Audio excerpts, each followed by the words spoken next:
Hi mindfulness practice അതിൻ്റെ സാങ്കേതിക വിദ്യ എങ്ങനെയാണ് നമുക്ക് ഉപയോഗിക്കാൻ കഴിയുക എന്ന് നോക്കാം.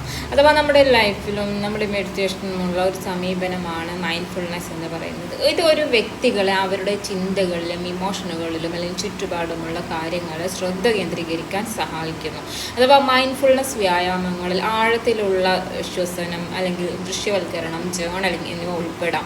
മൈൻഡ്ഫുൾനെസ് പരിശീലിക്കാൻ സമയമെടുക്കും. കൂടാതെ പതിവ് പരിശീലനത്തിലൂടെ മൈൻഡ്ഫുൾനെസ് കഴിവുകൾ പലപ്പോഴും മെച്ചപ്പെടുത്തുകയും അതിനെ കൂടുതൽ ആക്റ്റീവാക്കാനും കഴിയും. അഥവാ മൈൻഡ്ഫുൾനെസ് എന്താണ് ശരിക്കും? അഥവാ മൈൻഡ്ഫുൾനെസ് എന്നാൽ നമ്മൾ ഇപ്പോഴുള്ള നിമിഷത്തിൽ ജീവിക്കുക, അഥവാ നമ്മുടെ വർത്തമാനകാലത്തിൽ ശ്രദ്ധ കേന്ദ്രീകരിക്കുക എന്നതാണ്. നമ്മൾ എവിടെയായിരിക്കുന്നു അവിടെ നമുക്ക് ആസ്വദിക്കാൻ കഴിയുക എന്നതാണ്.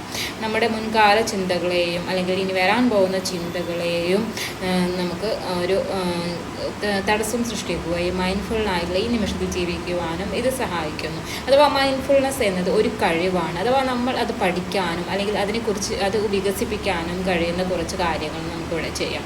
അഥവാ നമ്മൾ ഓരോ ജീവിത രീതിയും അല്ലെങ്കിൽ അതിൽ സ്വഭാവ സവിശേഷത പോലെയാണ്. അഥവാ നമ്മുടെ ഭാവിയെക്കുറിച്ച് കൂടുതൽ ആകാംക്ഷയും അല്ലെങ്കിൽ വിഷമിക്കുന്നതിന് പകരം നിങ്ങൾ എങ്ങനെയാണോ നിങ്ങളുടെ സാഹചര്യവും മറ്റുള്ളവരെയും മുഖവിലക്കിരുത്തി അത് നമുക്ക് എങ്ങനെയാണ് എന്നുള്ളത് നമ്മൾ അനുഭവിക്കാൻ അനുവദിക്കുന്നു. അഥവാ മൈൻഡ്ഫുൾനെസ് തുറന്ന ഒരു അവബോധത്തോടെ നമ്മൾ ഇപ്പോഴുള്ള നിമിഷത്തിൽ അഥവാ ഒരു ലക്ഷ്യബോധത്തോടെ ശ്രദ്ധ കേന്ദ്രീകരിക്കുകയും അല്ലെങ്കിൽ നിങ്ങളെയും മറ്റുള്ളവരെയും നിങ്ങളുടെ ജീവിതത്തെയും സ്നേഹിക്കാൻ വിലയിരുത്തലുകളും ഉപേക്ഷിക്കാൻ നിങ്ങളെ ഇത് അനുവദിക്കുന്നു എന്നതുമാണ്. അഥവാ